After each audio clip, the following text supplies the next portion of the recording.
ज्योति good morning, Munmun good morning.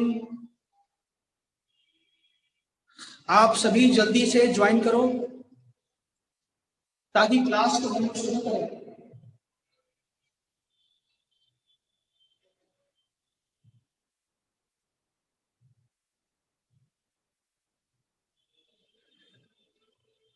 जैसा कि आपको ज्ञात है कि कल के क्लास में हम लोग चर्चा कर रहे थे कि फ्रांस के अंदर क्रांति कैसे होती है। और कल हमने बताया था आपको कि चाहे जो भी क्रांति हो, पल्लवी गुड मॉर्निंग, चाहे जो भी क्रांति हो, चाहे अमेरिका का हो, चाहे रूस का हो या चाहे फ्रांस का, कोई भी क्रांति जो होती है उसके पीछे कोई एक कारण उत्तरदायी नहीं होता है। उस क्रांति के पीछे कई कारक उत्तरदायी और सभी कारक आपस में मिल करके उस क्रांति के लिए पृष्ठभूमि तैयार करते हैं। वैसे ही फ्रांस की जो क्रांति है, आपको भले लगता हो कि फ्रांस के राजा ने मई 1789 में वहां के संसद को बुलाया और संसद में जो उसका तृतीय सदन था वह अपने आप को फ्रांस का वास्तविक राष्ट्रीय असेंबली घोषित कर दिया। आपको ऐसा लगेगा, लेकिन वह क्रांति का शुरुआत था। उसके पीछे हम जाएंगे तो हम देखेंगे कि आखिर किसानों के साथ क्या समस्या थी, मजदूरों के साथ क्या समस्या थी कि वे लोग फ्रांस के राजा को हटाना चाहते थे। वो फ्रांस के अंदर विद्रोह पैदा करना चाहते थे। तो कल हमने आपको सामाजिक कारक के बारे में बताया था, ठीक है। उजाला, कल हमने कोई क्वेश्चन लिखवाया था क्या सामाजिक में? नहीं लिखवाया था। तो आइए बच्चों, सबसे पहले आप कुछ क्वेश्चन लिखिए। सबसे पहले आप क्वेश्चन लिखिए और जिसका संबंध होगा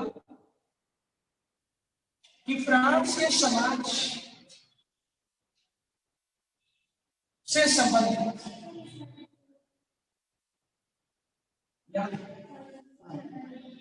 यहाँ लिखिए, यहां से यहां तक, यहां तक नीचे।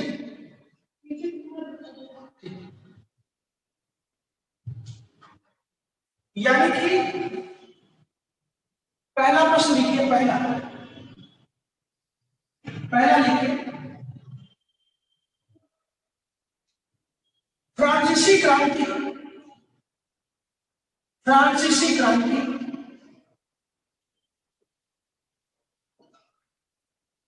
फ्रांस में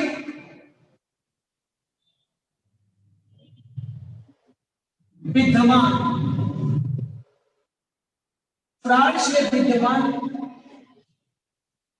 सामाजिक विषमता का परिणाम, विषमता का परिणाम, सामाजिक विषमता का परिणाम, सामाजिक विषमता का परिणाम। ये पहला क्वेश्चन है। दूसरा क्वेश्चन, नॉट लिबर्टी ऐसे, इसको कहते हैं विश्ववादी, विश्ववादी बोधक चिन्ह करते हैं। Not liberty, vanity, not liberty, vanity watch the main cause of French Revolution. French Revolution. It was said by Napoleon. It was said by Napoleon. ये बहुत इंपॉर्टेंट है बच्चों, बहुत इंपॉर्टेंट। यह कथन नेपोलियन का है। इसका हिंदी लिखिए, स्वतंत्रता नहीं, स्वतंत्रता नहीं, स्वतंत्रता नहीं, समानता फ्रांसीसी क्रांति का मूल कारण था। फ्रांसीसी क्रांति का मूल कारण था। ये देखिए, नेपोलियन कहता है कि लिबर्टी नहीं था बल्कि इक्वालिटी था, बल्कि समानता था, जिसके कारण फ्रांस में क्रांति। ये बहुत इंपॉर्टेंट है बच्चों। यानी जो किसान है, जो मध्यवर्ग है, जो मजदूर है, वह राजा से लिबर्टी नहीं मांगता है और राजा से कहता है कि भाई तुम हमें समानता दे दो, है ना। मैंने कल बताया था, याद कीजिए, कि मध्यवर्ग ने कहा कि जो फ्रांस का मध्यवर्ग है उसका क्या मांग था।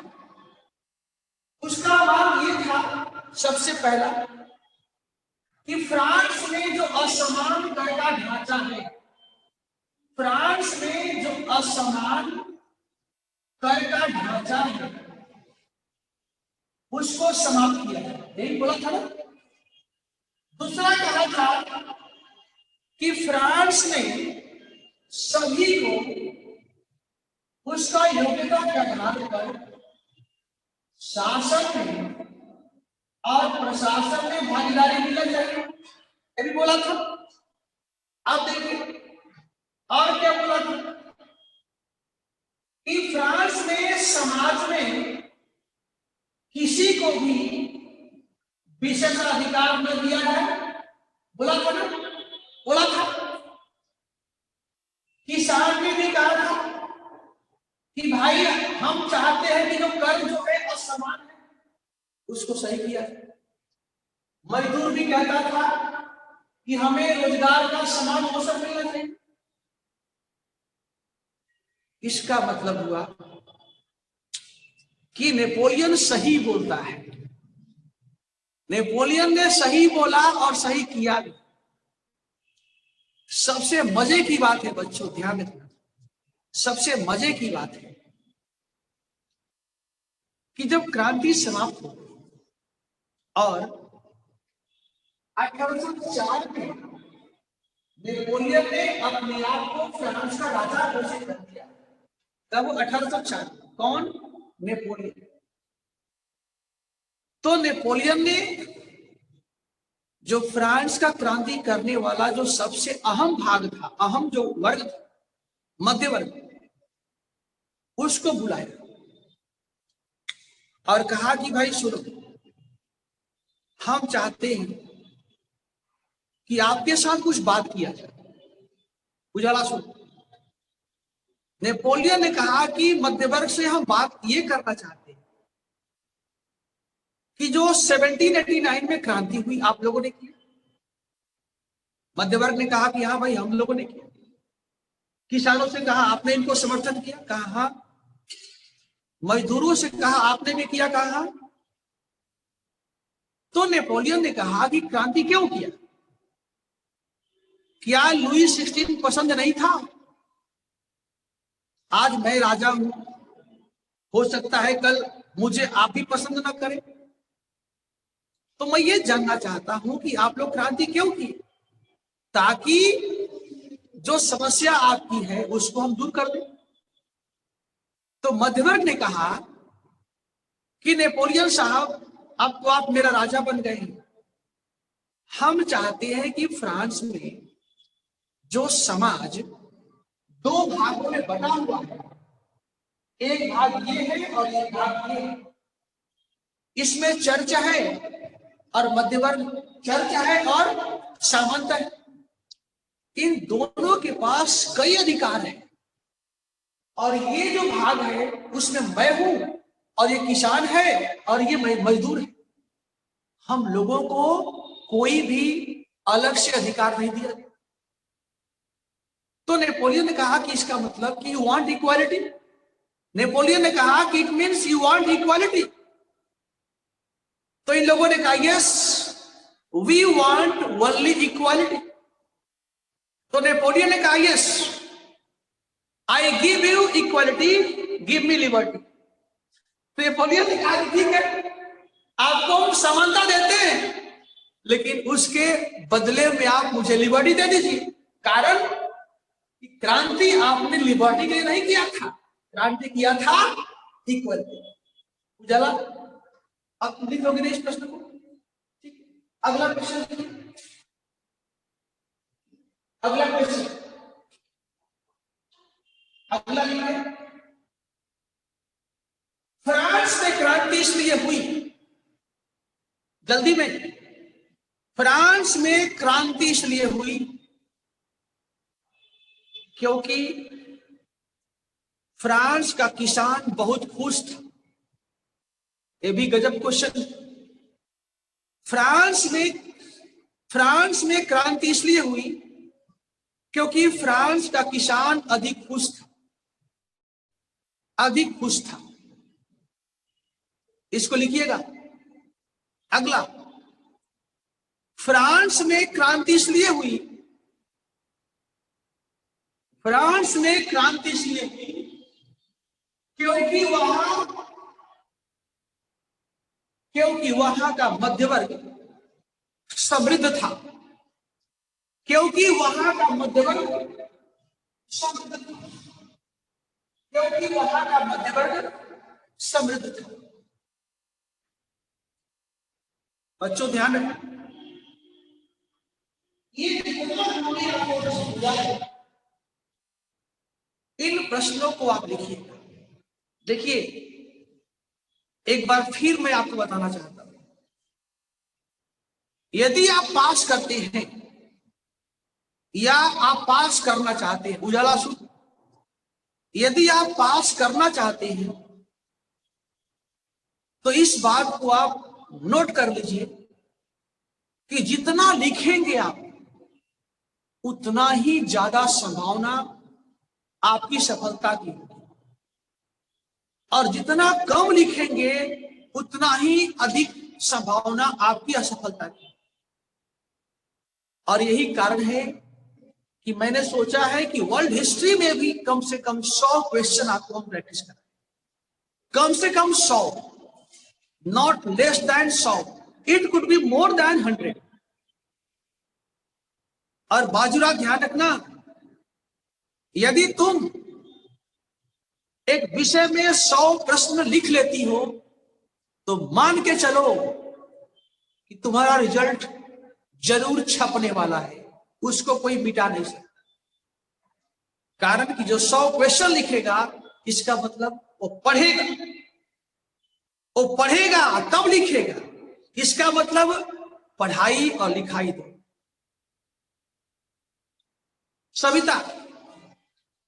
सविता ने कहा कि सर जो लास्ट का क्वेश्चन है उसको जरा समझा दो। सविता ध्यान दो, बाकी तुम्हें लिखना है, हम सब बता देंगे तो फिर तुम्हारा दिमाग कहां जाएगा? जब हम ही बता देंगे सविता तो तुम्हारा दिमाग कहां जाएगा? और फिर परीक्षा देने जाओगी उस समय तुम अकेले रहोगी, उस समय हम तुम्हारे पास नहीं है, कहोगी सर जरा बता देना, थोड़ा सा हम बताएंगे बाकी तुम लिखो। क्वेश्चन है किसान खुश था, किसान खुश था इसलिए क्रांति कर दी, इसलिए क्या कर दिया? क्रांति कर दिया। अब सवाल यह है कि जब किसान खुश था तो क्रांति क्यों कर दी? सीधी सी बात है भाई, you are happy then why did you promote revolution? आप जब खुश हैं तो क्रांति क्यों करेंगे भाई? ये सुनने में थोड़ा सा कुछ अलग टाइप का लगता है, लेकिन इसका लॉजिक मैं बताता हूं। इस प्रश्न को जब आप लिखेंगे तो सबसे पहले आप ये बताएंगे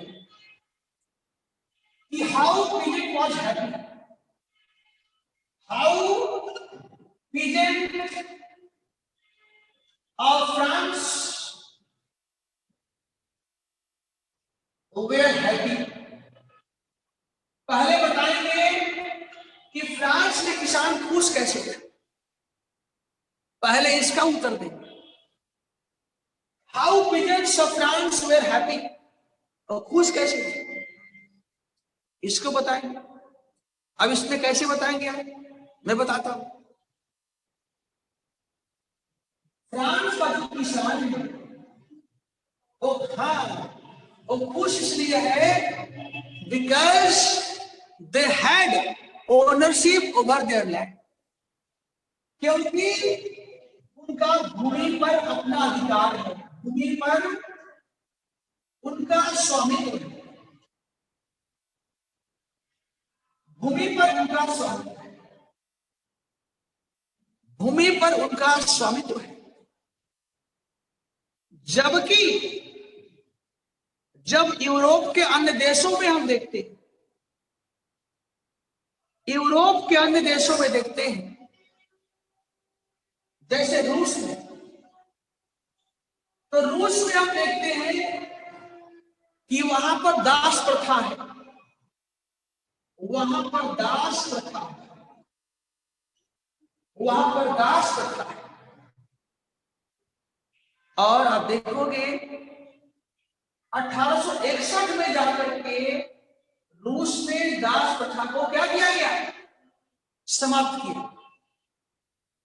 1861 में रूस में दास प्रथा को एबॉलिश किया।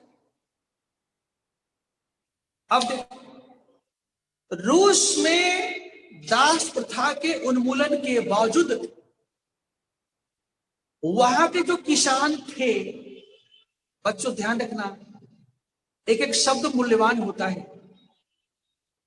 मैंने कहा कि रूस में दास प्रथा के उन्मूलन के बावजूद वहां के किसान were not better than slaves, स्वतंत्र होने के बावजूद भी उनकी स्थिति दासों से बेहतर नहीं थी।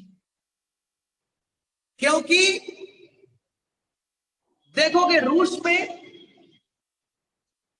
कि इन किसानों को बड़े बड़े जमींदारों के जमीन पर काम करना पड़ता था, पैसा नहीं मिलता था काम करने का, कोई पारिश्रमिक नहीं था, ओनली वर्क। अब हम फ्रांस में देखते हैं तो यहां भी सामंतवादी व्यवस्था थी, यहां भी हम देख सकते हैं जैसे रूस में देखो आईएएस बनना है तो अपने खिड़की से बाहर देखना ही होगा, आईएएस बनना है तो अपने खिड़की से बाहर देखना ही होगा। कारण आप चार दीवारी के बीच में बंद रहोगे तो विचार आपका सीमित हो जाएगा। खिड़की से देखोगे, खिड़की से तो कुछ अलग दिखेगा, दुनिया बहुरंगी नजर आएगी, बहुरंगी रेनबो वर्ल्ड, और बहुरंगी दुनिया नजर आएगी तो आपका थॉट्स डाइवर्स होगा। क्या होगा, अलग अलग होगा। बस एक मिनट समझो, 1917 में क्या था जब रूस में क्रांति हुई थी 1917 में, बस एक मिनट मैं तुलना कर रहा हूं। उस समय रूस में लगभग 20,000 भूमिपति थे, रूस में लगभग 20,000 भूमिपति थे, 20,000 भूमिपति थे रूस के अंदर जब क्रांति हुई थी, मतलब जमींदार थे। और रूस में जितना जमीन पड़ा था, रूस में जितना जमीन पड़ा उस जमीन का लगभग 189 मिलियन एकड़ 189 मिलियन एकड़ जो जमीन था उस पर कब्जा 20,000 भूमिपतियों का था। पूजा लाल आंकड़ा है, देखो आंकड़ा से और भी बनाने से मजबूत होता है, क्योंकि ये शो करता है कि आपने पढ़ाई किया है। रूस में 189 मिलियन जमीन पर, सॉरी 189 मिलियन एकड़ जमीन पर 189 मिलियन एकड़ जमीन पर रूस के 20,000 जमींदारों का अधिकार था। जबकि दूसरी ओर रूस में मोर देन 10 मिलियन किसान, मोर देन 10 मिलियन किसान जो थे, उनका जमीन पर जो कब्जा था वह केवल 190 मिलियन एकड़, केवल 190 मिलियन एकड़, केवल 190 मिलियन एकड़। सोचिए आप कितना का अंतर है। 20,000 लोग जमीन जितना उनके पास है, 189 मिलियन एकड़ जमीन उनके पास है, केवल 20,000 लोग के पास।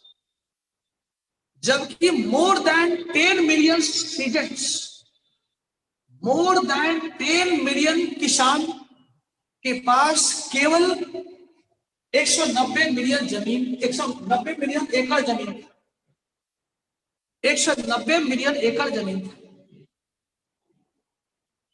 फ्रांस में भी मैंने बताया था कि पूरे फ्रांस में जितना जमीन था, पूरे फ्रांस में जितना जमीन था,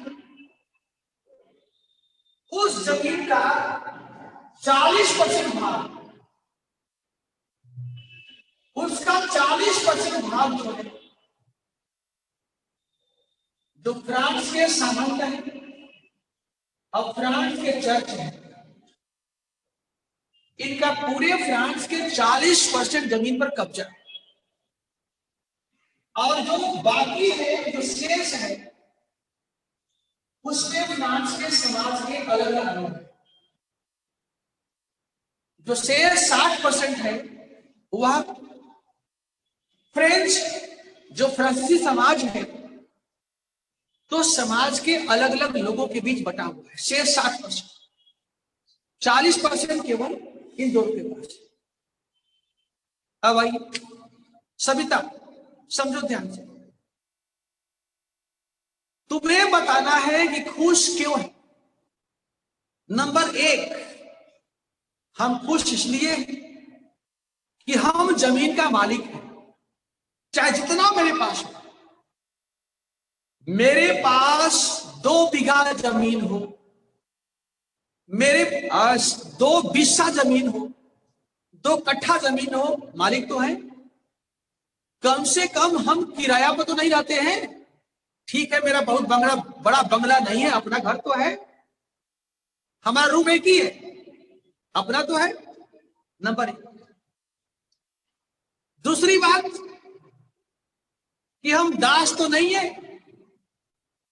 रूस में किसान भाई दास है, और दास प्रथा समाप्त हो भी गया तो उनका कंडीशन दासों से बेहतर नहीं, कम से कम दास तो नहीं। और तीसरा कि हम उतना शोषण का शिकार हम नहीं हुए हैं जितना कि अन्य यूरोपीय देशों में किसान भाई शोषण का शिकार हुए। हम भी शोषण हो रहा है, मेरा भी शोषण हो रहा है, लेकिन उतना नहीं हो रहा है जितना कि रूस के अंदर हो रहा है। इसलिए अब खुश तो क्रांति क्यों करना चाहते हैं? आप खुश हैं तो क्रांति क्यों करना चाहते हैं? भाई खुश आदमी बिना मतलब के वो झगड़ा बोल क्यों लेगा? जो खुश है वो बिना मतलब के झगड़ा बोल क्यों लेगा? तो किसानों ने कहा कि हम क्रांति इसलिए करना चाहते हैं क्योंकि we want to get more pleasure, we want to get more pleasure, क्योंकि हम लोग और खुशी चाहते हैं, इसलिए क्रांति करना चाहते हैं। तो फिर उनसे पूछा गया कि खुशी कैसे आपको मिलेगा और खुशी कैसे मिलेगा? तो किसान बोलता है कि बिना वजह चर्च, सामंत और राज्य को हम जो कर देते हैं वो नहीं, बिना वजह, मेरी शब्दावली बिना वजह, बिना वजह जो चर्च हमसे पैसा लेती है कर के नाम, जो सामंत हमसे पैसा लेते हैं कर के नाम, और जो राज्य का कर है जो गलत है, उसको यदि हम नहीं देंगे तो यहां जो मेरा टैक्स है ये पैसा हमारे पास बचेगा, ये धन हमारे पास बचेगा। जब ये धन बचेगा तो हम इस धन का कृषि में क्या करेंगे? निवेश करेंगे। इस धन का कृषि में निवेश करेंगे, और जब कृषि में निवेश करेंगे तो कृषि में उत्पादन बढ़ेगा। जब उत्पादन बढ़ेगा तो हमारे पास बाजार में बेचने के लिए अनाज अधिक होगा, बाजार में बेचने के लिए अनाज अधिक होगा, और बाजार में अनाज बेचेंगे तो फिर हमारे पास धन आएगा, धन आएगा तो हम इसे शिक्षा का विकास करेंगे, एजुकेशन का विकास करेंगे, हेल्थ का विकास करेंगे, आर्ट कल्चर का विकास करेंगे। And that is why they supported revolution. समझ में आ रहा? आप देखिए, अब एक प्रश्न ये भी था कि मध्यवर्ग, जो मध्यवर्ग है हुआ क्रांति क्यों किया? क्योंकि वह समृद्ध था। इस प्रश्न को आप लोग अपने से लिखिए, इसको अभी हम नहीं बताएंगे, ताकि कुछ मैं चाहता हूं कि आपका जो दिमाग है थोड़ा इनोवेटिव हो जाए। दिमाग पर प्रेशर पड़ेगा सविता, तो हो सकता है कि तुमको हमसे भी अच्छा आइडिया तुम्हारे पास आ जाए। इसलिए put some pressure over your mind and write. Still you are not writing, then I should help you. ठीक है, चलो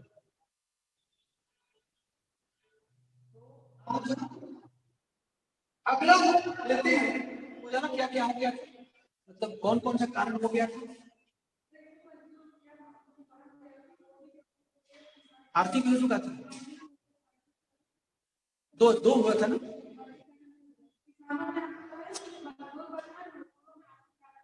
हो गया था ना?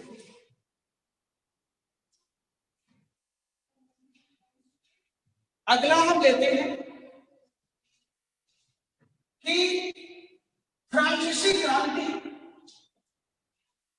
फ्रांसीसी क्रांति के लिए राजनीतिक कारण, राजनीतिक कारण, राजनीतिक कारण, राजनीतिक कारण, इसमें हम और गिनेंगे, प्रशासनिक गिनेंगे, इसमें हम न्यायिक गिनेंगे, इसमें हम न्यायिक गिनेंगे,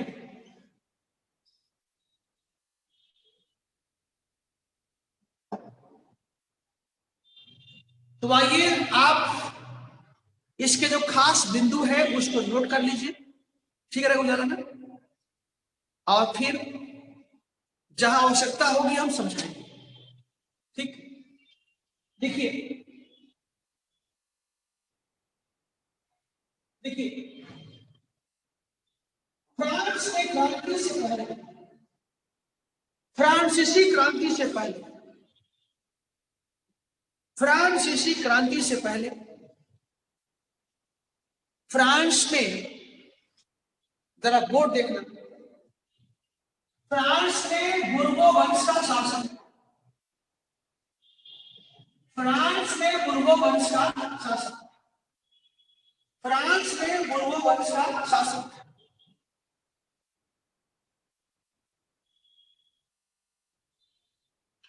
लिखिए, फ्रांस में दैवीय दैवीय सिद्धांत पर आधारित, फ्रांस में राजत्व ऐसे, राजत्व, फ्रांस में राजत्व के दैवीय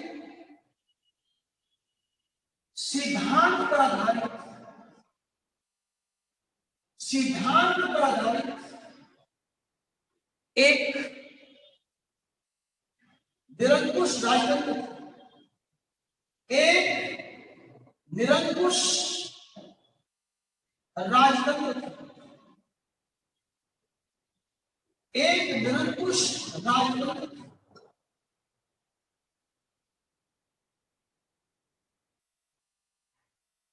राजतंत्र था,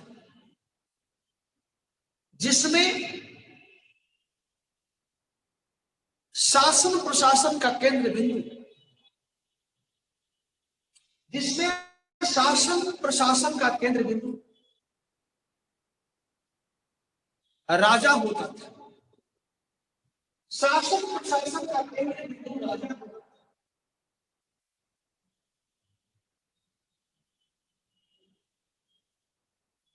लुई 14 के समय फ्रांसीसी शासन, फ्रांसीसी शासन लुई 14 के समय में, लुई 14 के समय में फ्रांस यूरोप का, यूरोप का एक मजबूत राजनीतिक राजनीतिक तथा आर्थिक शक्ति बन चुका था, एक मजबूत राजनीतिक तथा आर्थिक शक्ति बन चुका था।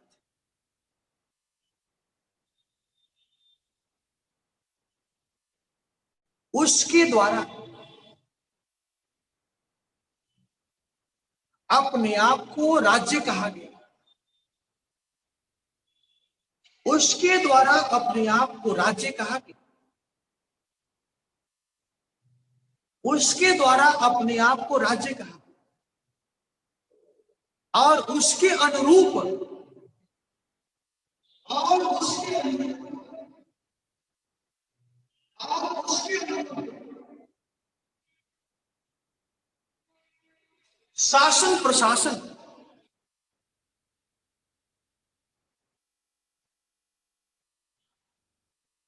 शासन प्रशासन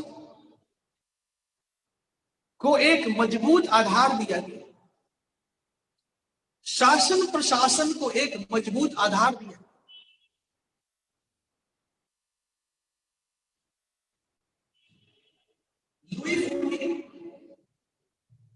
लुई 14 के द्वारा फ्रांस में आर्थिक गतिविधियों को भी, आर्थिक गतिविधियों को भी प्रोत्साहन दिया गया, प्रोत्साहन दिया गया।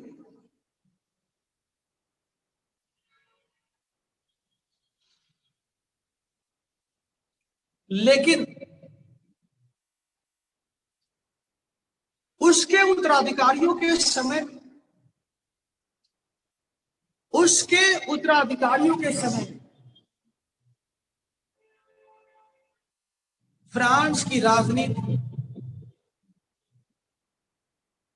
फ्रांस की राजनीति,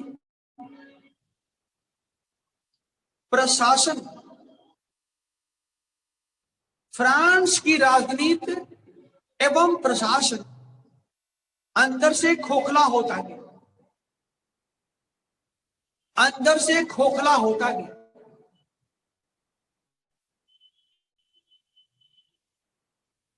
उसका स्वरूप सामंतवादी होता गया, उसका स्वरूप सामंतवादी होता गया, उसका स्वरूप सामंतवादी होता गया। पैरा बदल कर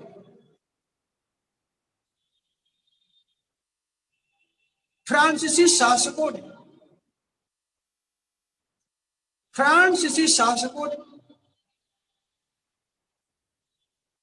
अपने साम्राज्यवादी महत्वाकांक्षा के लिए, अपने साम्राज्यवादी महत्वाकांक्षा के लिए राजकोष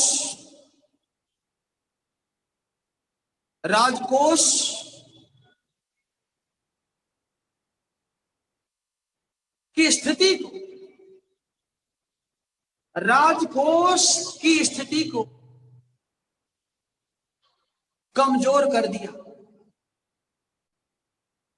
कमजोर कर दिया।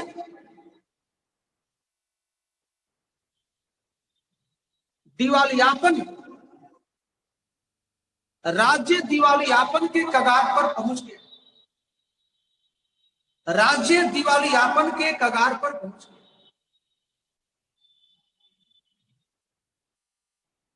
पैरा बदल कर फ्रांस में कहने के लिए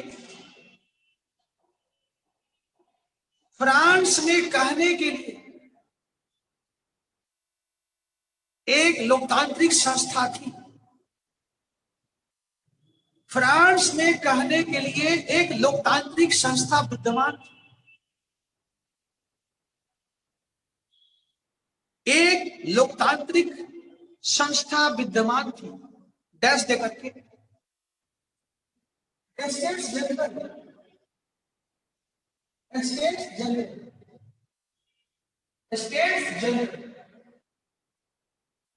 स्टेट्स जनरल। लेकिन पिछले 175 सालों में,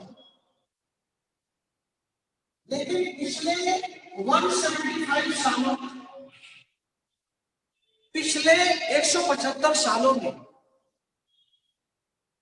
इसका एक भी बैठक नहीं हुआ था।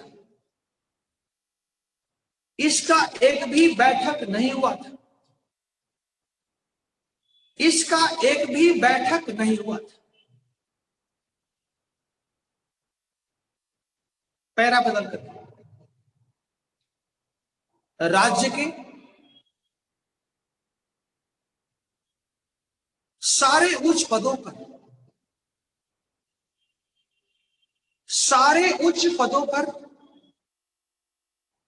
बिना योग्यता के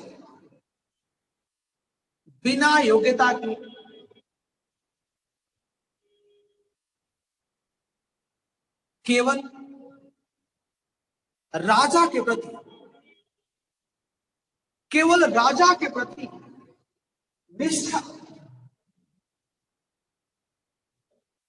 केवल राजा के प्रति निष्ठा रखने वाले सामंतों का नियुक्ति होता था, सामंतों का नियुक्ति होता था।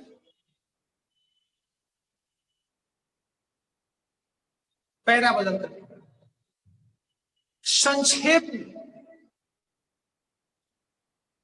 संक्षेप में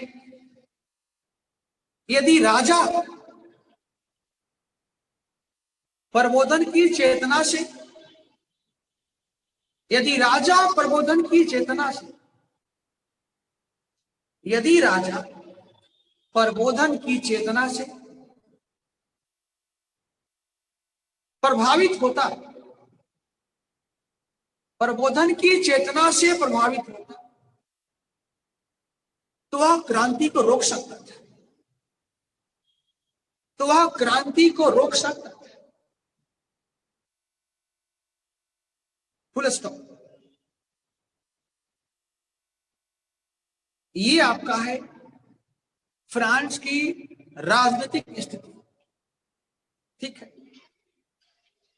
आप यहां पर कुछ क्वेश्चन लिखिए। आप यहां पर क्वेश्चन लिखिए। पहला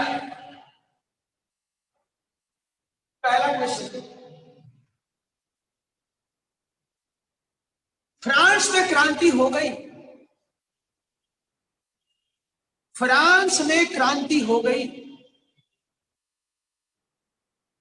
क्योंकि राजकीय कुशासन, राजकीय कुशासन तथा सामाजिक विषमता,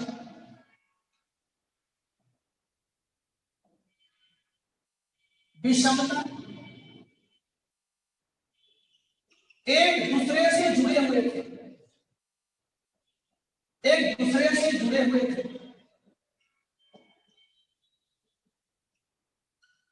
एक दूसरे से जुड़े हुए थे।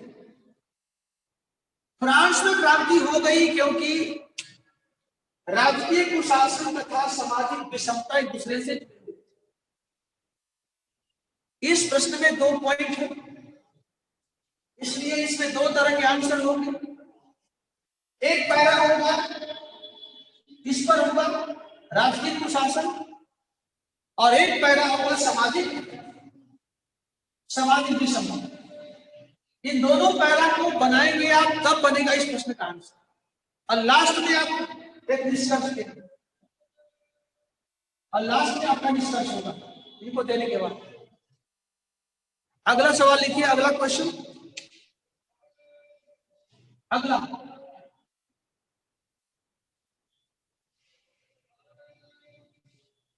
फ्रांस क्रांति के समय, फ्रांस क्रांति के समय, फ्रांस क्रांति के समय ऊपर से निरंकुशता, ऊपर से निरंकुशता, ऊपर से निरंकुशता, और नीचे से, और नीचे से सामंतवाद का शिकार, सामंतवाद का शिकार, सामंतवाद का शिकार। फ्रांस ऊपर से निरंकुश था और नीचे से सामंतवाद का शिकार। इस प्रश्न में बच्चों 2 शब्द हैं, जरा ध्यान रखना। देखो, आप देखोगे ये राजा है, जरा ध्यान रखना, ये राजा, एक शब्द ये निरंकुशता हो गया और एक शब्द जो है सामंतवाद हो गया। आप देखो, ये राजा है, राजा देखने में लगता है कि ही वॉज डिस्पोटिक, ये देखने में लगता है कि निरंकुश है। क्यों? क्योंकि उस परिवार से जुड़ा है जहां में स्ट्रॉन्ग राजा पैदा हुआ। बस राजा को जो नहीं जानता है, इस लुई 16 को जो आदमी नहीं जानता है, वह ईश्वर देखकर डरेगा। जो नहीं जानता है वह इसको डरेगा देखकर। उसको लगेगा कि ये तो उसी परिवार का है जहां पर लुई 14 पैदा हुआ, जो अपने आप को राजा कहता था। यानी राजा जो है ऊपर से दिखता है निरंकुश, क्योंकि उसके पीछे इतिहास बहुत मजबूत है, उसका खानदान बहुत मजबूत है। लेकिन जब हम उसके पास जाते हैं तब लगता है कि ये तो खोखला हो चुका है, ये तो खोखला हो चुका है। क्यों भाई? क्योंकि राजा हमारा क्या सुरक्षा करेगा जब वह अपने स्वयं के सुरक्षा के लिए चर्च पर और सामंतों पर निर्भर है। समझ गई? ये इसका आंसर है। क्योंकि इसका खानदान बड़ा है तो लगता है कि निरंकुश होगा, लेकिन अंदर से खोखला, क्योंकि उसके पास पावर नहीं, क्योंकि वह अपने पावर के लिए, अपनी रक्षा के लिए स्वयं वह चर्च पर और सामंतों पर निर्भर है। एग्जाम्पल पे देता हूं, सोचिए। जब राजा से फ्रांस का मध्यवर्ग, किसान मजदूर जब डिमांड कर रहे थे कि भाई आप सुधार कर दो, हम लोग लौट जाएंगे, तो हमें गलत नहीं बोलना चाहिए। राजा अब तैयार हो रहा था कि ठीक है, अब सुधार करें। राजा को डर लगने लगी। मध्यवर्ग ने कहा कि राजा साहब, आपसे हमारा कोई दुश्मनी नहीं है, आपके प्रति हम लोग के मन में श्रद्धा है, आदर सम्मान है। बस दुख इस बात का है कि इस समय आप शासन नहीं कर रहे, आप कुशासन कर रहे हैं। तो आप केवल अपने बीच गवर्नेंस को सही कर लीजिए, तो आपसे हमें कोई आपत्ति नहीं है, कोई शत्रुता नहीं। राजा ने इस बात को महसूस किया।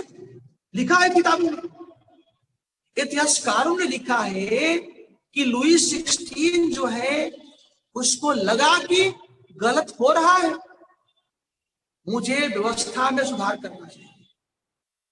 लेकिन बच्चों, मामला वहां फंस गया। जब राजा सुधार करने के लिए चला तो रास्ते में मिल गए चर्च और सामंत। इन दोनों ने एक एक हाथ पकड़ लिया राजा का, एक ये पकड़ लिया, एक ये। अब पूछा कहां जा रहे हो? राजा ने कहा कुछ कानून पारित करने जा रहे हैं। इन दोनों ने कहा किस लिए? राजा ने कहा कि लोगों ने मांग किया है कि अब फ्रांस में कोई ऐसा वर्ग नहीं होगा जिसके पास विशेषाधिकार हो, किसी के पास विशेष अधिकार नहीं। अब हम फ्रांस में सबको लिबर्टी देने जा रहे हैं और सबको समानता देने जा रहे हैं, जिसका जैसा योग्यता वैसा पद। तो इन दोनों ने कहा कि नहीं, तुम ऐसा नहीं कर सकते। तुम ऐसा करोगे तो उनका विरोध से पहले, उनका क्रांति से पहले, उनका प्रतिरोध से पहले तुम्हें हमारा सामना करना होगा। राजा ने कहा कि अच्छा। और इन दोनों ने राजा को समझा दिया कि तुम डरते क्यों हो? यदि जनता क्रांति करती है तो हम दोनों के पास इतना क्षमता है कि हम लोग सेना पुलिस लगा करके उसका दमन कर देंगे। तुम निश्चिंत हो जाओ, तुम शांत रहो, अपने महल में जाओ। यानी राजा बेचारा चाहता था कुछ करना, लेकिन कर नहीं पाया, क्योंकि राजा भी सामंती हो चुका। यदि यहां पर कोई मजबूत राजा होता तो सुनामी तो सुनामी के लहर को समझ गया। यहां कोई जागरूक राजा होता, जागरूक होता तो सुनामी आने वाली है सब, तो सुनामी आने वाली है, सुनामी के संकेत को समझ गया होता और सुनामी को रोकने का प्रबंध भी किया होता। लेकिन आपने सुनामी को देखा सुनामी को, लेकिन आप देखने के बाद आप भूल गए और अपने को बचाने के लिए आपने कोई प्रयास, ये भी एक प्रश्न है। तो ये आपका प्रश्न हो गया। अब आगे बढ़ते अगला मैं लेता हूं धार्मिक ज्ञान। जरा ये बात समझ आई। देखो, इतिहास इसलिए मुझे अच्छा लगता है और बहुत लोगों को अच्छा लगता है क्योंकि इसमें कहीं टेक्निकल चीज है, ये हम लोग के जीवन से जुड़ा हुआ विषय है भाई। जो हम लोग करते हैं वही बनती है, जो हम लोग करते हैं वही इतिहास बनती है। तो यह विषय इसलिए महत्वपूर्ण हो जाती है क्योंकि इसमें थोड़ा भी कॉम्प्लिकेशन नहीं, ये हमारे जीवन से जुड़ा हुआ विषय है। इसके पहले जो हमने किया है वह हमारा धरोहर है और हम आगे कैसे बढ़ेंगे उसके लिए यह आदर्श है। और यही कारण है इतिहास हमें शिक्षा भी देती है और हमें चेतावनी भी देती है, दोनों का। हिस्ट्री दोनों देती है, इंस्पिरेशन एंड वार्निंग दोनों, ध्यान रखना। तो आइए हम अगला जो पॉइंट लेते हैं वह पॉइंट है फ्रांस में क्रांति के लिए धार्मिक कार्य।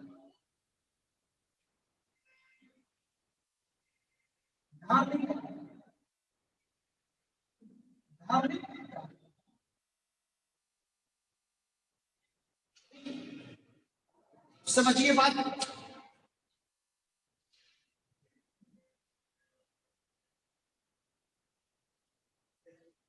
लिखना भी है। फ्रांस में Catholic Roman church, Catholic Roman church का अधिक प्रभाव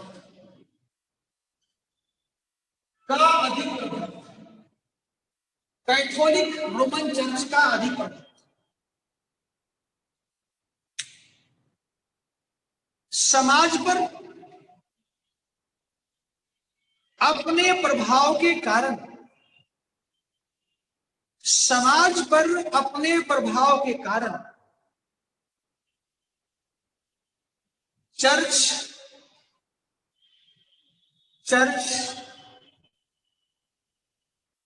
राजनीतिक, प्रशासनिक और आर्थिक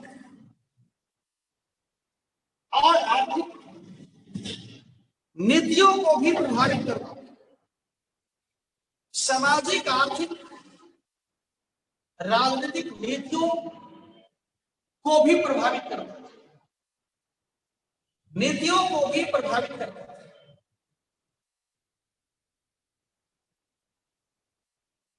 चर्च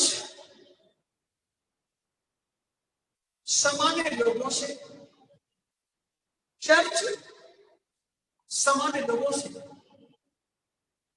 धर्म के आधार पर, चर्च सामान्य लोगों से धर्म के आधार पर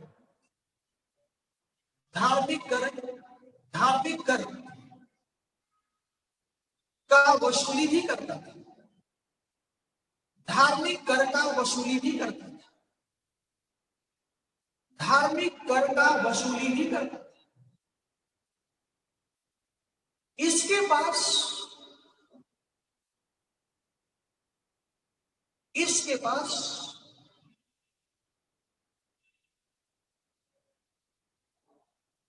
भूमि इसके पास भूमि का एक बड़ा भाग भी,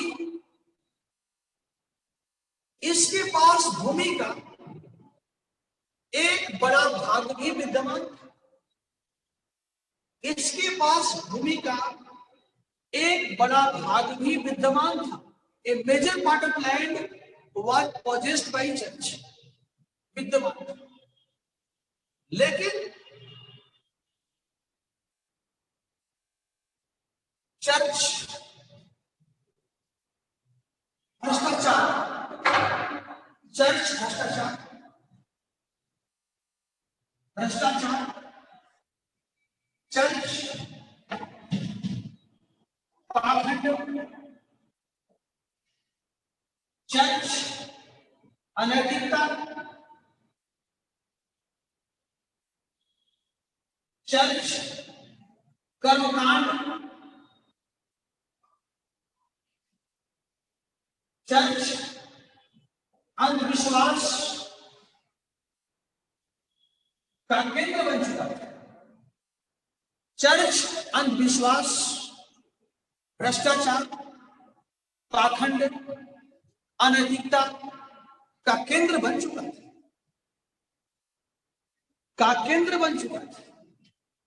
अनैतिकता का केंद्र बन चुका था, जिसकी वजह से, जिसके कारण चर्च का फ्रांसीसी समाज में, जिसके कारण चर्च का फ्रांसीसी समाज में महत्व घटने लगा था, महत्व घटने लगा था। और वहां के लोग और फ्रांसीसी लोग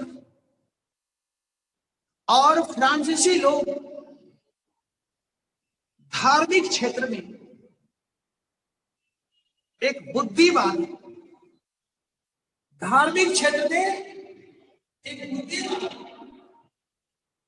मानवतावादी और समतावादी, बुद्धिवादी, मानवतावादी और समता व्यवस्था का सृजन करना चाहते थे,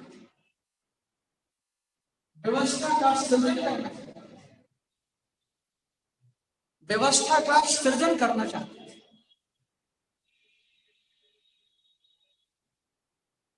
ये आपका धार्मिक कारण है। बच्चों ध्यान रखना, आप देखोगे कि जब 16वीं सेंचुरी में,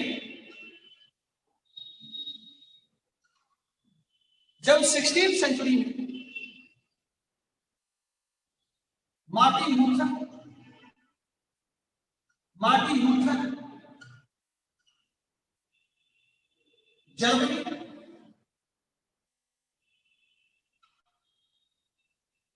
और 17वीं सेंचुरी में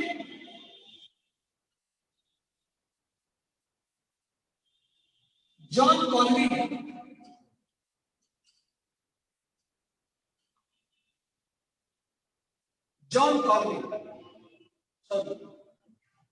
16वीं सेंचुरी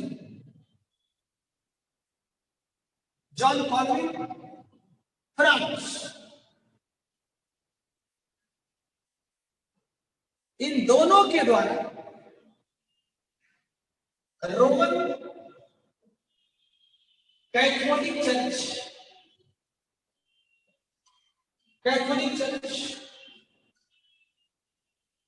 का विरोध किया गया, रोमन कैथोलिक चर्च का विरोध किया, तो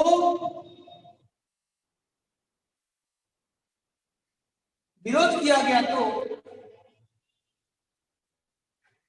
एक नया चर्च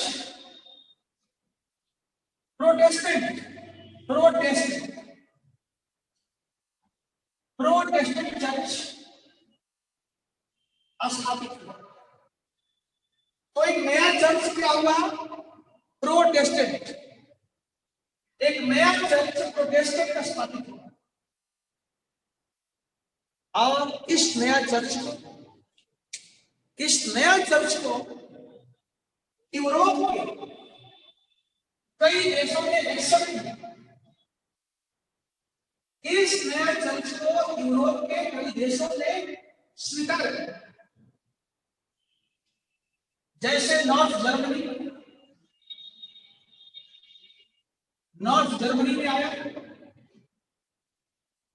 इसके बाद स्वीडन में आया, डेनमार्क में आया, स्विट्जरलैंड में आया, इंग्लैंड भी माना इसको, और अमेरिका में भी यह प्रसिद्ध। इन देशों में प्रोटेस्टेंट चर्च काफी लोकप्रिय हो, लेकिन मैंने कहा कि फ्रांस में धर्म सुधार आंदोलन के बावजूद वहां रोमन कैथोलिक चर्च का जो किला है वह टूटा नहीं। उस किला को यह धर्म सुधार आंदोलन तोड़ नहीं पाया, वह बना रहा। हाँ, सुधार कुछ हुआ था लेकिन वह बना रहा। तो यह भी एक कारण है कि लोग चर्च से उब गए थे। लोगों के मन में चर्च के प्रति भावना नहीं थी, सहानुभूति नहीं थी। उनको लगता था जिस काम के लिए, जिस वजह से हम चर्च का सम्मान करते हैं, उसके गरिमा को मानते हैं,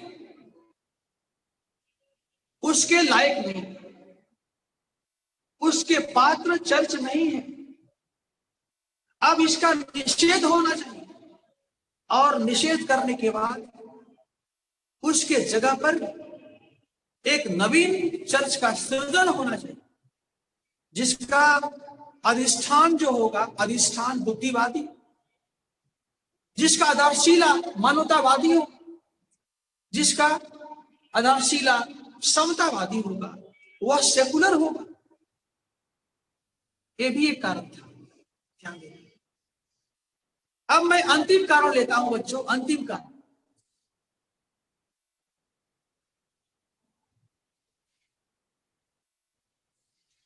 और अंतिम कारण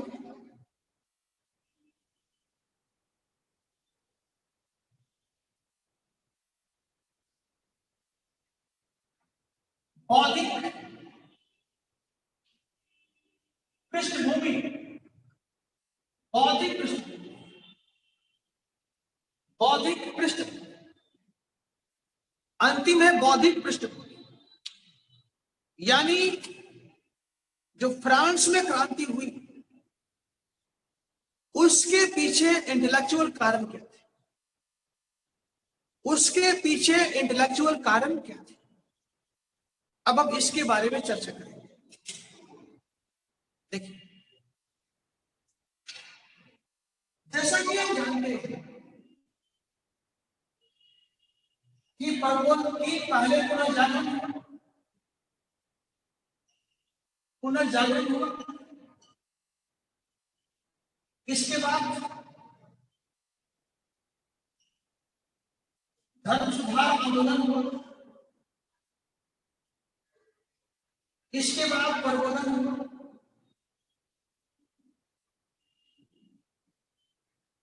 और प्रबोधन के दौरान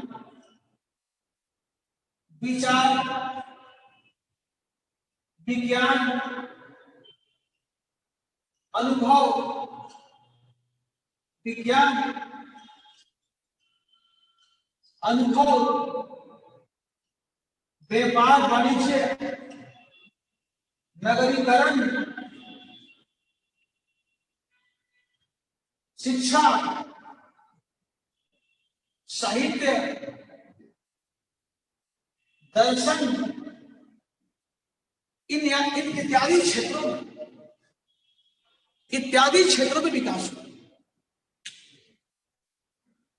पुनर्जागरण, धर्म सुधार आंदोलन, प्रबोधन, इन तीनों के परिणाम स्वरूप विचार में यानी आइडिया, विज्ञान में यानी साइंस में, अनुभव में यानी एक्सपीरियंस, ट्रेड में, सिटी में, एजुकेशन में, लिटरेचर में, फिलोसफी में विकास, और इसका स्वाभाविक परिणाम हुआ, इन सबका स्वाभाविक परिणाम हुआ कि जो फ्रांस का समाज है उसमें बुद्धिवादी चेतना का विकास होने लगा। यानी जो फ्रांस का समाज है वह अब जड़ता को छोड़कर गतिशीलता के रास्ते की ओर बढ़ रहा है। जो फ्रांस का समाज है वह जड़ता को छोड़कर गतिशीलता की दिशा में बढ़ रहा है, अंधकार को छोड़कर प्रकाश की दिशा में बढ़ने लगे। यानी मध्यकालीन परंपराओं से अपने आप को मुक्त कर देना। उसके दिमाग में यह बात प्रवेश करने लगा कि रूसो जो कहता है वो सही कहता है, जॉन लॉक जो कहता है वो भी सही कहता है, वोल्टेयर उसका वाणी भी सही है, कांट उसका वाणी भी सही है, थॉमस पेन उसका वाणी भी सही है। यानी अब यहां के लोगों को जो बड़े बड़े प्रबुद्ध विचारक थे उनके द्वारा प्रचारित एवं प्रसारित विचारधारा उनको समझ में आने लगी, उनका हृदय के दरवाजे खोलने लगे, उनके मानस पटल खोलने लगे, उनको रियलाइजेशन होने लगा कि जब तक हम कुछ करेंगे नहीं तब तक ये भगवान भगवान कहने से हो कुछ नहीं होगा। भगवान ने हमें इस लायक बनाया है कि हम प्रगति के लिए प्रयास करें, हम प्रगति के लिए प्रयास करें। क्योंकि याद कीजिए जब हम लोग प्रबोधन पढ़ रहे थे उस समय हमने बताया था कि प्रबोधन कहता है बुद्धि के द्वारा जो निर्णय निकलती है वह निर्णय गलत नहीं होती है, बशर्ते आपके पास साहस हो कि आप उस निर्णय को क्या करते हैं, यथार्थ में तब्दील कर सकते हैं। दिमाग कहता है ये सही है तो सही है, कमी क्या है, यहां पर बल नहीं है ताकि अपनी बातों को हम कर सकें। ताकि मुझे डर लगता है कि परंपराएं हैं, पता नहीं क्या हो जाएगा, असुरक्षा की भावना है, नौकरी छोड़ देंगे, हम रोड पर आ जाएंगे, सड़क पर आ जाएंगे, परिवार मर जाएगा, तमाम तरह की आपके अंदर भय है। कांट कहता है कि समाज में परिवर्तन वो करता है जो भय से मुक्त होता है और इस बात को मानकर चलता है कि संभावना वहीं पर होगी जहां परिवर्तन, जहां परिवर्तन वहां संभावना, जहां परंपरा वहां सुरक्षा। दो रोटी खाओ सो, टेम्पो से घूमो, ऑटो से घूमो और साइकिल से घूमो, सुरक्षित हो। 10,000 की महीना, 20,000 की महीना, परिवार चल रहा। हाँ, परिवर्तन पता नहीं, टेम्पो भी छोड़ देगा, कल मेरे पास टेम्पो भी नहीं रहेगा, पता नहीं। हाँ, ये भी सही है कि कल हो सकता है कि हमारे पास विश्व के जितनी अच्छी अच्छी गाड़ियां हैं वो सब मेरे पास, ये भी संभव है। और ये भी संभव है कि जो टेम्पो है वो भी छीन जाए, दोनों संभव है। अब डिसीजन आपको लेना है कि आप संभावना को देखते हैं या सुरक्षा को देखते हैं। ये कहता है कांट, ध्यान देना। आप देखिए क्या होता है, जल्दी इसमें जरा कुछ सीखना में बोले जा रहा हूं।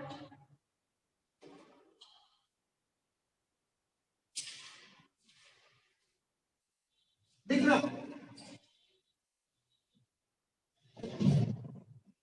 इतिहासकारों के बीच, इतिहासकारों के बीच इस बात को लेकर, इतिहासकारों के बीच इस तथ्य को लेकर आपस में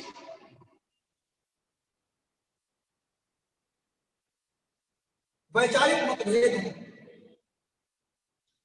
आपस में वैचारिक मतभेद है, आपस में वैचारिक मतभेद है। कुछ इतिहासकारों का कहना है, कुछ इतिहासकारों का कहना है,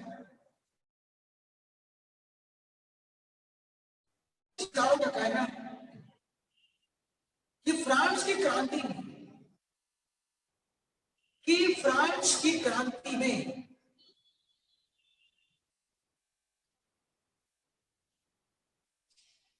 विद्वानों का, दार्शनिकों का, विद्वानों का, दार्शनिकों का, दार्शनिकों का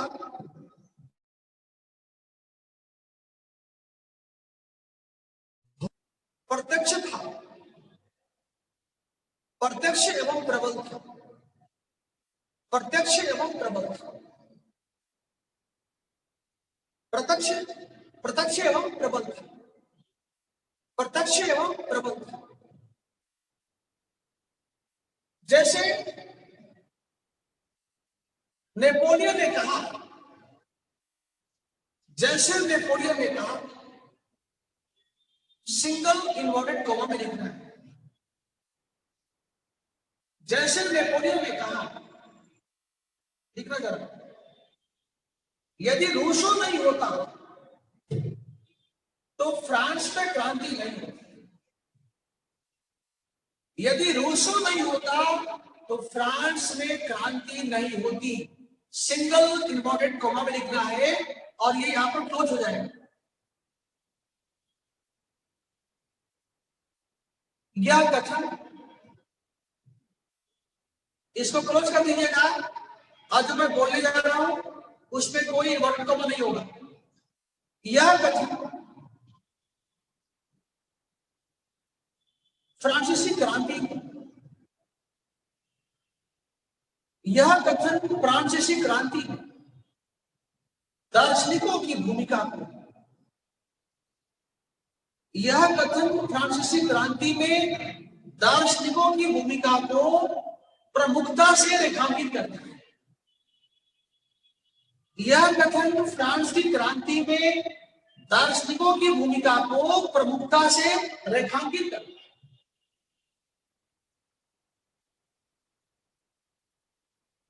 पैरा बदल कर, दूसरी ओर कुछ विद्वानों का कहना है,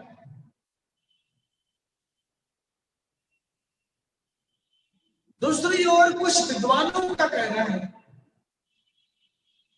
कि फ्रांसीसी क्रांति,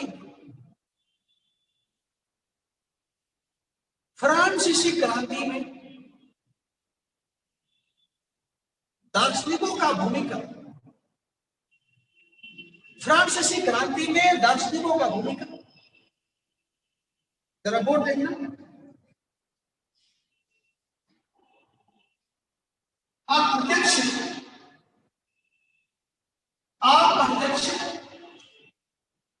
तथा दूरस्थ, दूरस्थ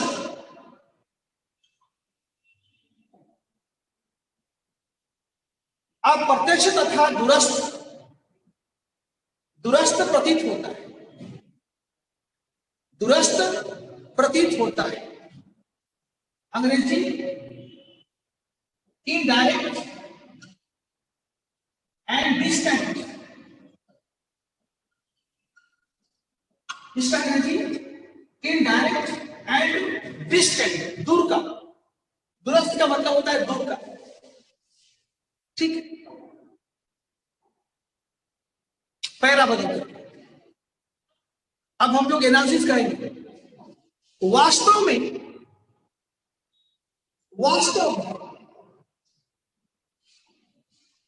मुख्य बात यह है, वास्तव में मुख्य बात यह है, वास्तव में मुख्य बात यह है कि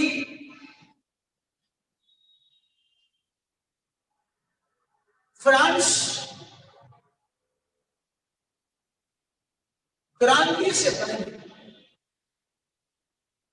फ्रांस क्रांति से पहले कई प्रकार से विसंगतियों का शिकार हुआ, कई प्रकार से विसंगतियों का शिकार हुआ, कई प्रकार से विसंगतियों का शिकार हुआ। राजनीति में दोष, राजनीति में दोष, प्रशासन न्याय व्यवस्था सामंतवादी, प्रशासन न्याय व्यवस्था सामंतवादी,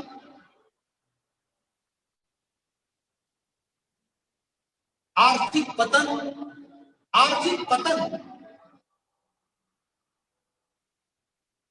सामाजिक विषमता,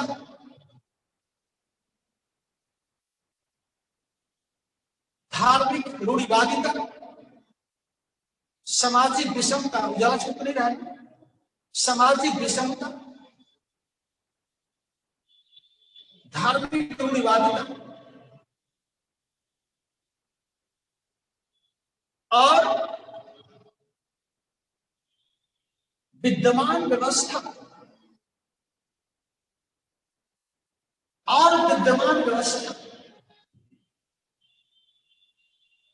इन समस्याओं के निदान के लिए, इन समस्याओं के विद्यमान व्यवस्था, इन समस्याओं के निदान के लिए आग्रहशील नहीं था, आग्रहशील नहीं था, निदान के लिए आग्रहशील नहीं था।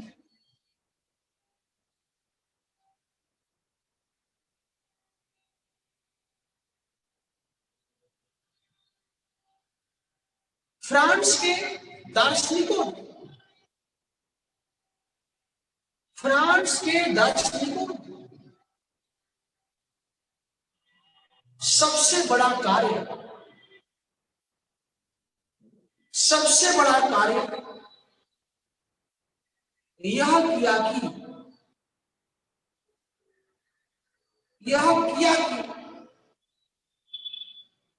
अपने विश्लेषण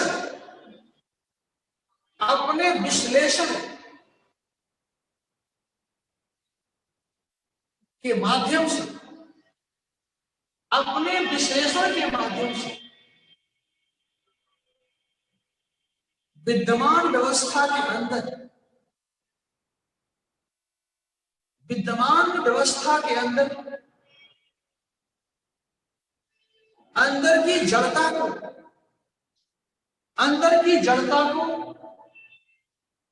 लोगों के सामने उजागर कर दिया, लोगों के सामने उजागर कर दिया, लोगों के सामने उजागर कर दिया। और साथ ही साथ इन प्रबुद्ध विद्वानों के द्वारा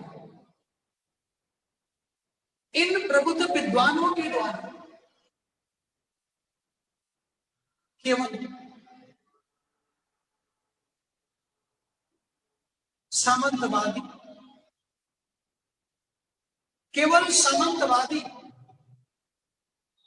व्यवस्था को ध्वंस करने का ही आह्वान नहीं किया। केवल सामंतवादी व्यवस्था इन प्रबुद्ध विचारकों के द्वारा केवल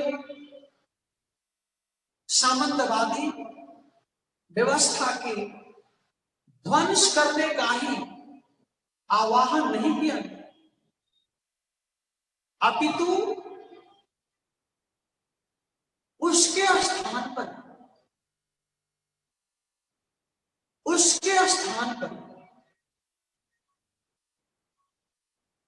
समाज के अनुरूप एक व्यवस्था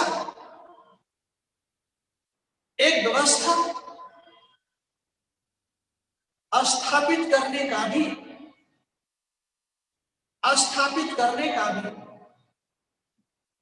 विकल्प प्रदान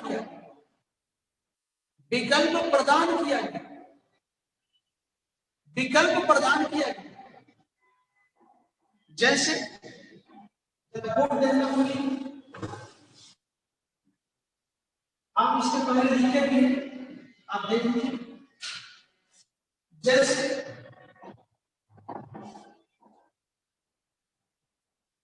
separation of power,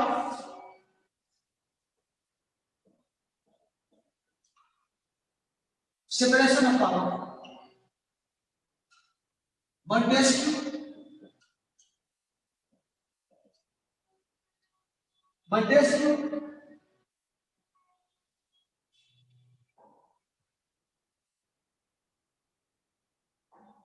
democracy,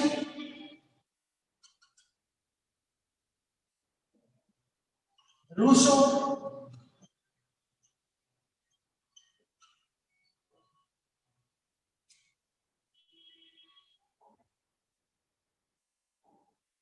secularism,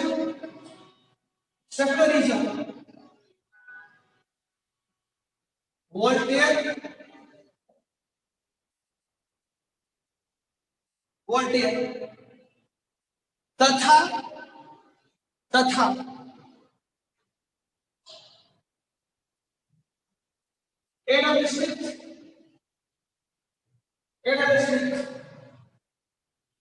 तथा एडम स्मिथ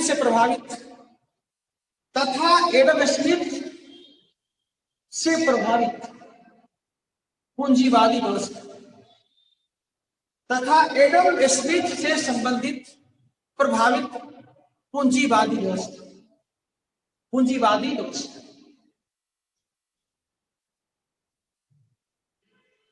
संक्षेप में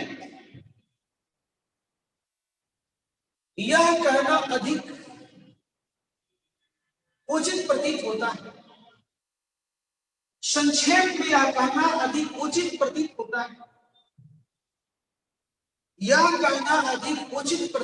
है, कि फ्रांस के दार्शनिकों ने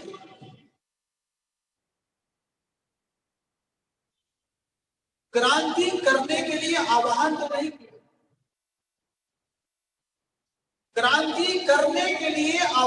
नहीं किया, लेकिन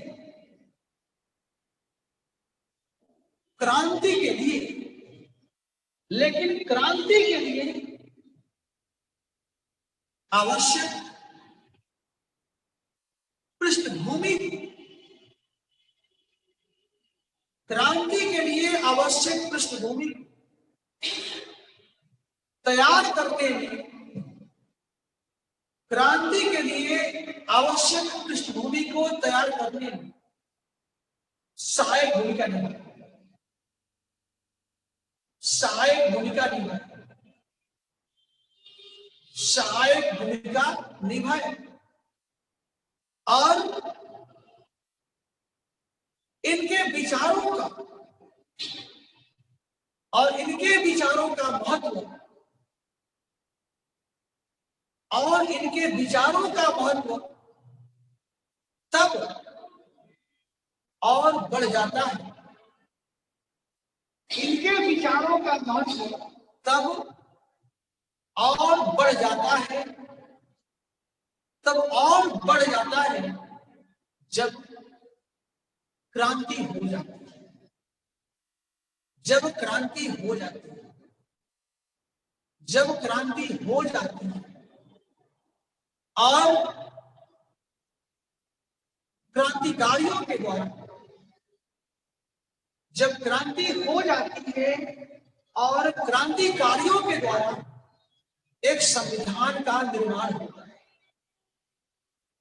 एक संविधान का निर्माण होता है, एक संविधान का निर्माण होता है।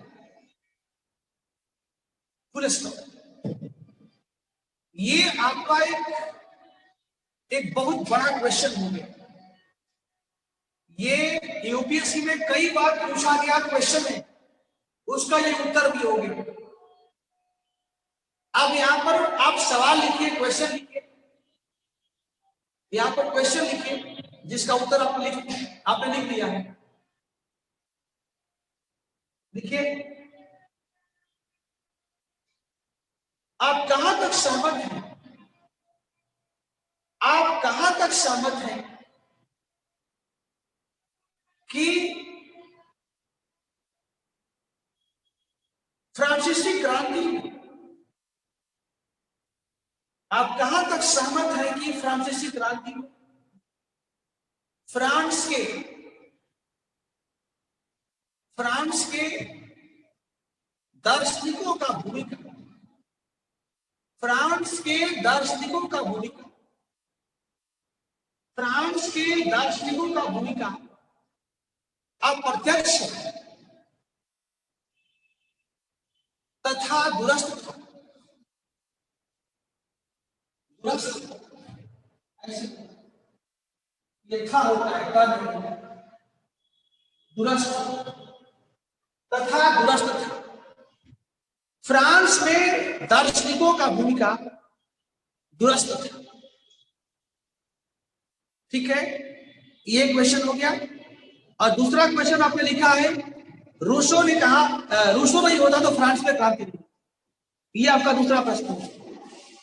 तो बच्चों ये आपका है कि फ्रांस में क्रांति कैसे, ठीक है। अब क्रांति के लिए एक और कारण था जो फ्रांस से बाहर का था। अभी तक जो आपने लिखा है वह क्रांति के लिए जो घरेलू पृष्ठभूमि है, एक बार, जो क्रांति के लिए जो घरेलू पृष्ठभूमि है उसका आपने अध्ययन किया। अब हम यहां ये देखते हैं कि इस घरेलू पृष्ठभूमि के साथ ही साथ एक बाहरी कारण भी है जिसने अप्रत्यक्ष रूप से फ्रांसीसी क्रांति के लिए एक तरह से एक सहायक भूमिका ली। तो हेडिंग डालिए, फ्रांसीसी क्रांति के उद्भव पर अमेरिका का प्रभाव, है ना जी। फ्रांसीसी क्रांति के उद्भव पर, फ्रांसीसी क्रांति के उद्भव पर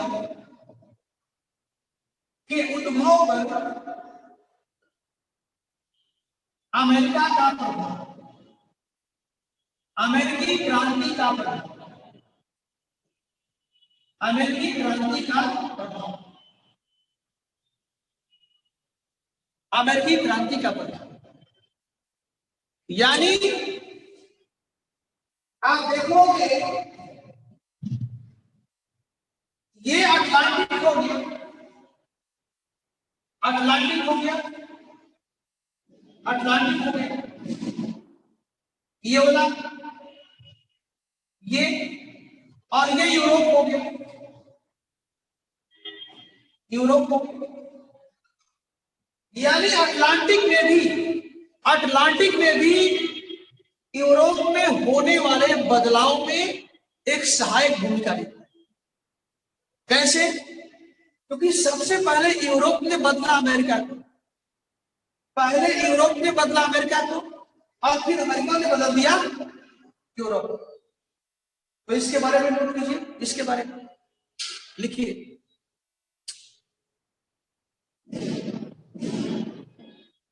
जुलाई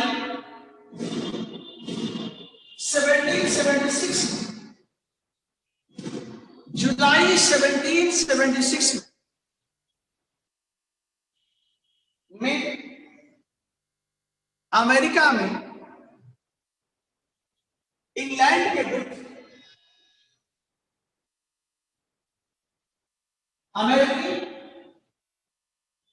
स्वतंत्रता संग्राम, अमेरिकी स्वतंत्रता संग्राम की शुरुआत हो गई। अमेरिकी स्वतंत्रता संग्राम की शुरुआत हो,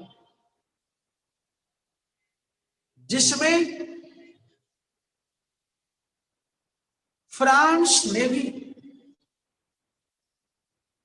अमेरिकी वासियों को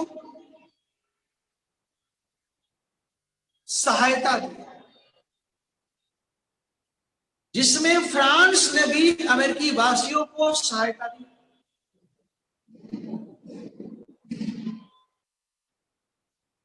लेकिन इसके कारण फ्रांस को वित्तीय समस्या का सामना करना पड़ा। लेकिन इसके कारण फ्रांस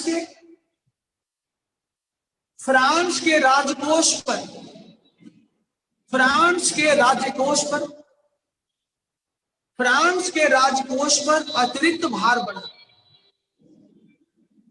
फ्रांस के राजकोष पर अतिरिक्त भार बढ़ा, अतिरिक्त भार बढ़ा। और उसका समाधान करने हेतु, और उसका समाधान करने हेतु लुई 16 के द्वारा, लुई 16 के द्वारा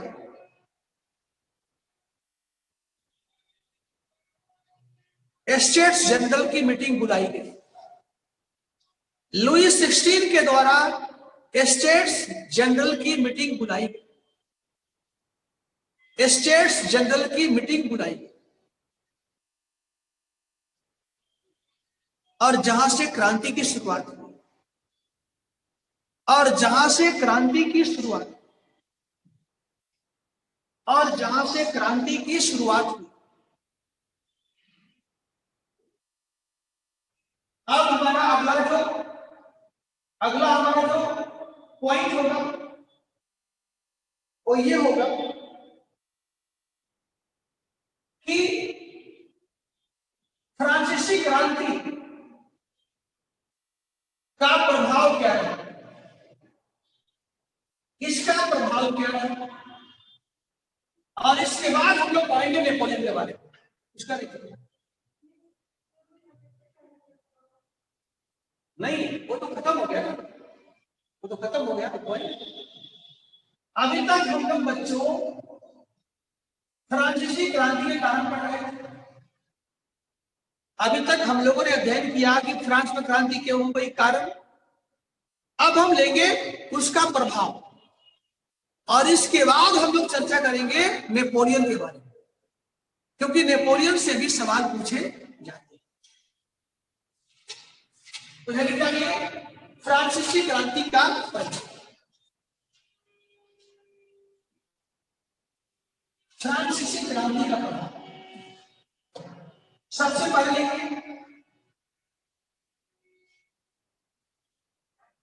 राजनीतिक प्रभाव। राजनीतिक प्रभाव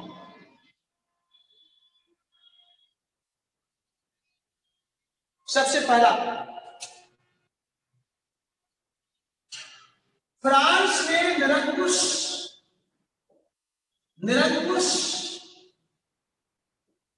दैवीय राजतंत्र समाप्त। फ्रांस में निरंकुश राजकीय निरंकुश दैवीय राजतंत्र समाप्त। राजतंत्र समाप्त। उसके स्थान पर सीमित राजतंत्र आया। उसके स्थान पर सीमित राजतंत्र आया। उसके स्थान पर सीमित राजतंत्र आया।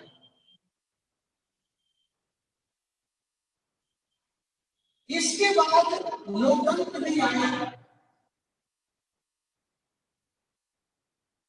इसके बाद लोकतंत्र भी आया। लेकिन एक बार फिर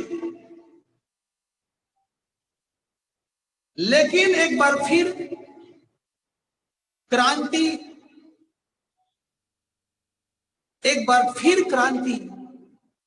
अपने मार्ग से हट गई।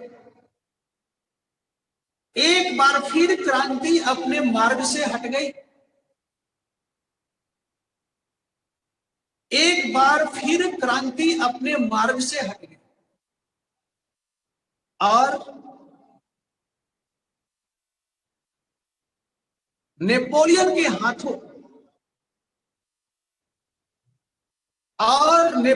के हाथों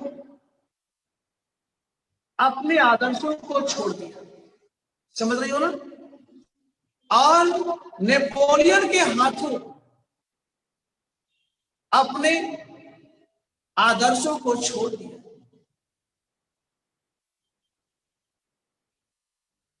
नेपोलियन स्वतंत्रता और समानता के लहर पर सवार होकर नेपोलियन स्वतंत्रता और समानता के लहर पर सवार होकर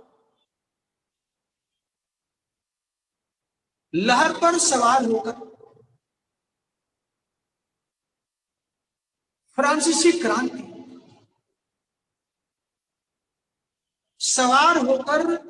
फ्रांसीसी क्रांति के आदर्शों का गला घोट दिया, है ना? नेपोलियन समानता और स्वतंत्रता के लहर पर सवार होकर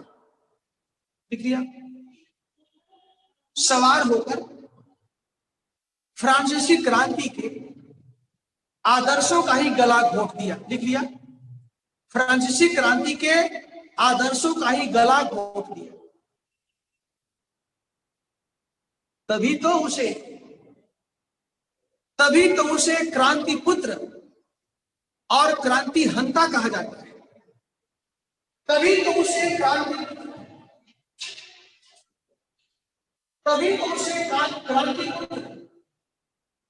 और क्रांति हंता कहा जाता है। तभी तो उसे क्रांति पुत्र और क्रांति हंता कहा जाता है। क्रांति हंता का मतलब क्रांति का हत्या करने वाला, है ना? पूजा next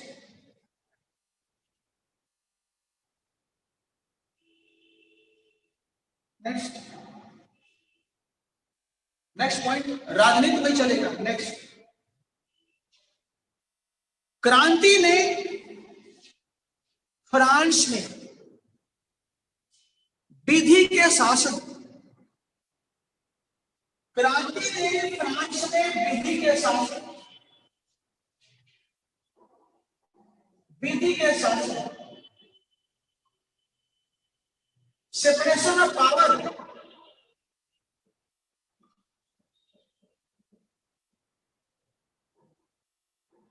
welfare state, welfare state, सबको बढ़ावा दिया। क्रांति ने विधि के शासन, सेपरेशन ऑफ पावर और कल्याणकारी राज्य को बढ़ावा दिया, कल्याणकारी राज्य को बढ़ावा दिया। नेक्स्ट नेक्स्ट सैन्य प्रभाव, सैन्य प्रभाव, सैन्य प्रभाव, सैन्य प्रभाव। फ्रांस की क्रांति ने पहले फ्रांस में सैन्यवाद को बढ़ावा दिया, पहले फ्रांस में सैन्यवाद को बढ़ावा दिया, पहले फ्रांस में सैन्यवाद को बढ़ावा दिया, जो बाद में बिस्मार्क के हाथों, जो बाद में बिस्मार्क के हाथों, जो बाद में बिस्मार्क के हाथों प्रसा का एकीकरण का आधार बना, है ना। जो बाद में बिस्मार्क के हाथों प्रसा के, बिस्मार्क के हाथों प्रसा के, ऐसे प्रसा के एकीकरण,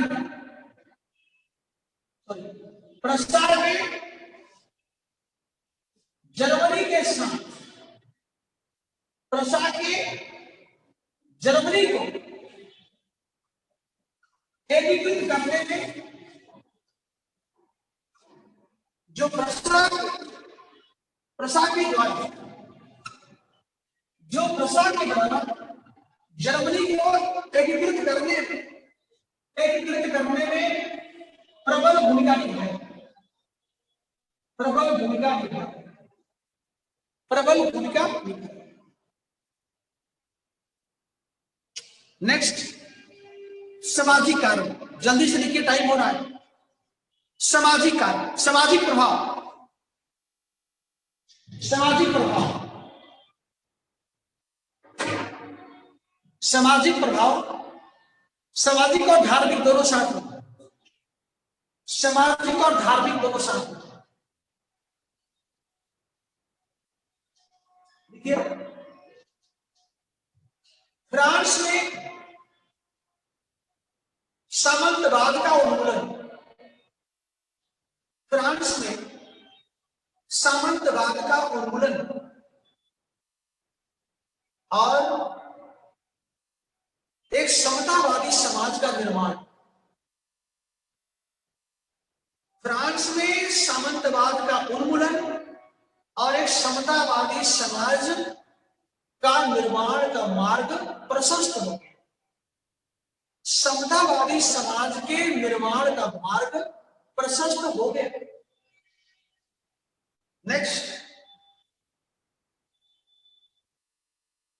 धार्मिक क्षेत्र में, धार्मिक क्षेत्र में चर्च, धार्मिक क्षेत्र में चर्च की रूढ़िवादिता समाप्त हो गई, चर्च की रूढ़िवादिता समाप्त हो गई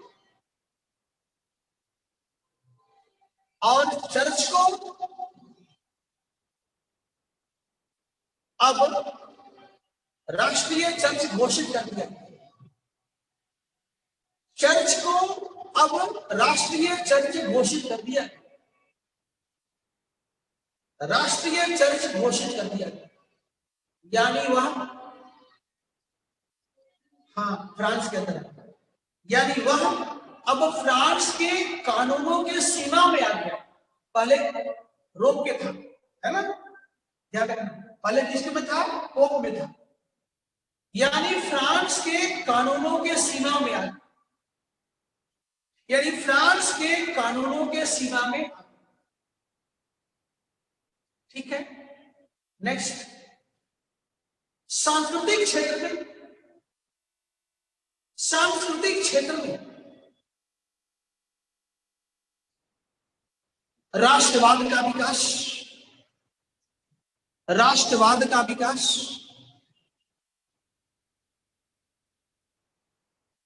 जिसके आधार पर फ्रांस के बाहर, जिसके आधार पर फ्रांस के बाहर, जिसके आधार पर फ्रांस के बाहर दो नवीन संप्रभु, दो नवीन एवं संप्रभु राष्ट्र स्थापित हो गए। दो नवीन तथा संप्रभु राष्ट्र स्थापित हो, जर्मनी और इटली, जर्मनी और इटली। नेक्स्ट, समाजवाद, समाजवाद का भी, समाजवादी विचारधारा का भी विकास होने लगा, समाजवादी विचारधारा का भी विकास होने लगा।